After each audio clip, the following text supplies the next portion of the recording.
પ્રેમ કરવું એ પાપ નથી, પણ ખોટા પાત્ર સાથે ન કરો. આ શબ્દો છે ખોડલધામના ચેરમેન નરેશ પટેલના. પ્રેમ લગ્ન મુદ્દે તેમણે દીકરીઓને અપીલ કરી છે કે પ્રેમ માતા પિતા સ્વીકારશે કે કેમ તે અંગે પણ વિચારવું જોઈએ. સાથે જ તેમણે દીકરીઓને સોશિયલ મીડિયાના ખોટા આકર્ષણથી પણ બચવા જણાવ્યું. તેમણે કહ્યું, ઈશ્વર ઉપર ભરોસો રાખવો જોઈએ કે પ્રેમ કે મનગમતું જો ભાગ્યમાં હોય તો કોઈ છીનવી ન શકે. તેમણે દીકરીઓને દેશના સૌથી મોટા ગાયિકા લતા મંગેશકરમાંથી પ્રેરણા લેવાની પણ દીકરીઓને અપીલ કરી. સાથે જ નરેશ પટેલે દરેક સમાજને પ્રેમ લગ્ન મુદ્દે એક કમિટી બનાવીને આ મુદ્દે મંથન કરવા જણાવ્યું હતું. દરેક સમાજમાં મોટી સમસ્યા છે.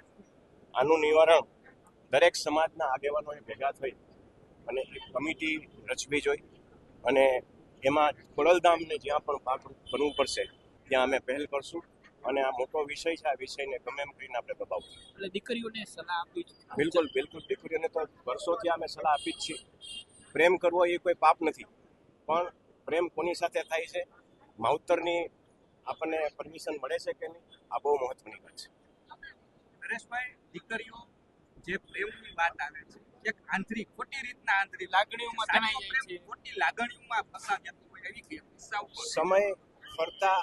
જેમ સમય ફરતો જાય છે એમ આ બધા પ્રશ્નો આવવાના. સોશિયલ મીડિયાનો જમાનો છે. દીકરીઓ કાચી ઉંમરની હોય, ગમે રીતે એટ્રેક્ટ થતી હોય અને આમાં ક્યાંક ઘણી જગ્યાએ ફસાતી હોય. તો દીકરીઓને પણ મારી આ વખતે આજના દિવસે ખાસ વિનંતી છે અને લાગણી છે કે આમાં બહુ ચકાસી અને ક્યાંય એટ્રેક્ટ થવાની જરૂર નથી. પ્રભુ પર ભરોસો રાખવો, ભગવાન ઉપર ભરોસો રાખવો. જે આપણને મળવાનું છે અહીંથી કોઈ છીનવી નથી જવાનું. એટલે કોઈ જાતનું એટ્રેક્શન ન થાય અને દીકરીઓ વ્યવસ્થિત રીતે માવતરનું માની અને આગળ વધે એવી આતંકી વિનંતી.